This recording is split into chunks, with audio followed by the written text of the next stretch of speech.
Welcome to Sunday School, Hebrews 11:30. By faith the walls of Jericho fell down after they were compassed about 7 days. After the two spies had come back from Jericho to the camp of Israel, Joshua commanded the people to take down their tents and remove from their camping place to the bank of the river Jordan.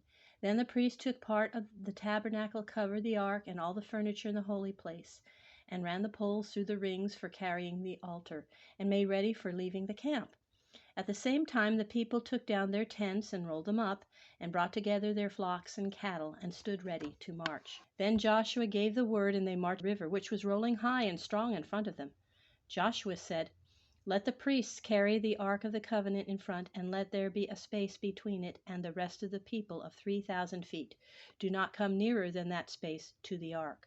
And all the people stood still, wondering, while the ark was brought on the shoulders of the priests far out in front of the ranks of men, until it came down to the very edge of the water.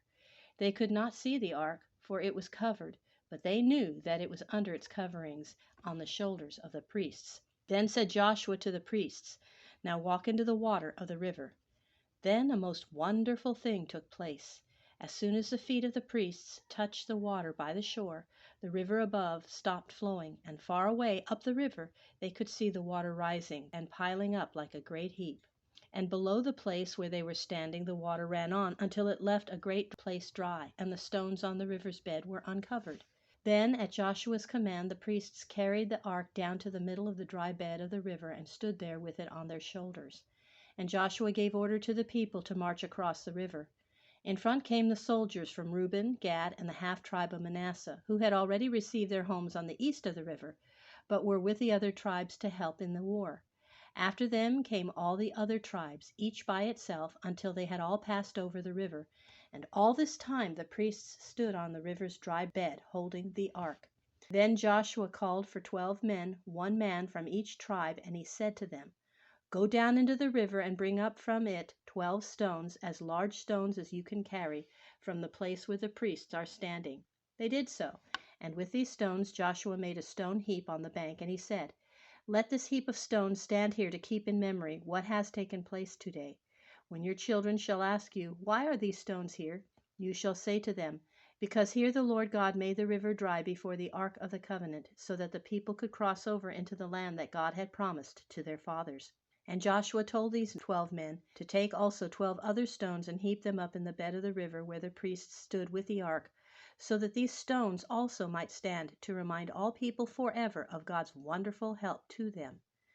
When all this had been done, and the 2 heaps of stone had been piled up, one on the bank and the other in the bed of the river, Joshua said to the priests, "Come now up from the river and bring the ark to the shore."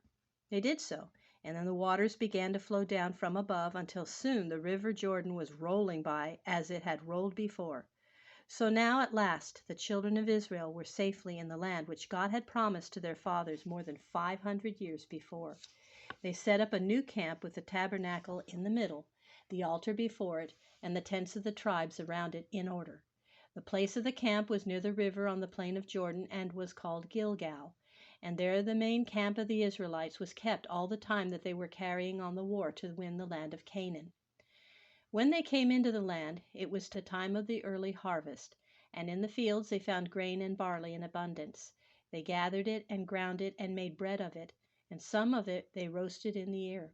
And on that day the manna which God had sent them from the sky through 40 years ceased to fall, now that it was needed no more. There, in full view of the camp, stood the strong walls of Jericho. Joshua went out to look at the city, and he saw a man all armed coming toward him. Joshua walked boldly up to the man and said to him, "Are you on our side, or are you one of our enemies?" And he said, "No, but as captain of the Lord's host have I come." And Joshua saw that he was the angel of the Lord, and Joshua, bowing down before him, said, "What word has my Lord to his servant?" And the captain of the Lord's host said to Joshua, "Take off your shoes from your feet, for it is holy ground where you are standing." Joshua did so, for the one who was speaking to him was not merely an angel, but the Lord himself appearing as a man. And the Lord said to Joshua, "I have given to you Jericho and its king and its mighty men of war, and I will destroy the city of Jericho before you." Then the Lord told Joshua the way in which the city should be taken. And Joshua went back to the camp of Gilgal and made ready to march as God commanded. During the next 7 days all that was done was according to the word spoken by the Lord to Joshua. They drew out the army as if to fight against the city. In front came the soldiers from the tribes on the east of the river. Then came a company of priests with trumpets made of ram's horns, which they blew long and loud. Then came the ark of the covenant borne on the shoulders of the priests. And last of all came the host of Israel marching in order. No one shouted, nor was any noise heard except the sound of ram's horn trumpets. They marched around the walls of Jericho once on that day, and then all marched back to the camp. The next morning they all formed in the same order, and again they marched around the walls of the city. And so they did again and again, marching once each day for 6 days. On the seventh day, by God's command, they rose very early in the morning and did not stop when they had marched around the walls once, but kept on marching round and round until they had gone about the walls 7 times. As they went by, they saw at one window on the wall a scarlet cord hanging down, and they knew that this was the house of Rahab, who had saved the lives of the 2 spies. When the 7th march was ended, they all stood still. Even the trumpet ceased, and there was a great silence for a moment until the voice of Joshua rang out, "Shout, for the Lord has given you the city." Then a great shout went up from the host, and they looked at the wall and saw that it was trembling and shaking and falling. It fell down flat at every place but one.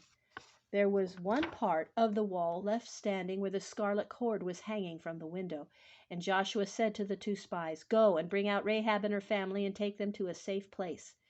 They went into Rahab's house on the wall and brought her out, and with her her father and mother and all their family. They cared for them and kept them safely in the camp of the Israelites until all the war against the people of the land was ended. While some of the soldiers were taking care of Rahab, all the rest of the army was climbing up over the ruined wall. The people in the city were so filled with fear when they saw the walls falling down on every side that they did not try to defend it, but sank down helpless and were slain or taken prisoners by the Israelites. Thus the city was taken, with all that was within it. But the Israelites were forbidden to use for themselves any of the treasures in the city. Joshua said to them, "Nothing in the city belongs to you. It is the Lord's, and is to be destroyed as an offering to the Lord." So they brought together all the gold and silver and precious things and all that was in the house. They took nothing for themselves, but kept the gold and silver and the things made of brass and iron for the tabernacle. All the rest of what they found in the city they burnt and destroyed, leaving of the city of Jericho nothing but waste and desolation. Joshua said, "Let the Lord curse rest on any man who shall ever build again the city of Jericho. With the loss of his oldest born shall he lay its foundation, and with the loss of his youngest son shall he set up the gates of it."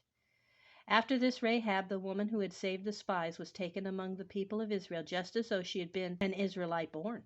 And one of the nobles of the tribe of Judah, whose name was Salmon, took her for his wife. And from her line of descendants of those who came from her, many years after this, was born David the king. She was saved and blessed because she had faith in the God of Israel.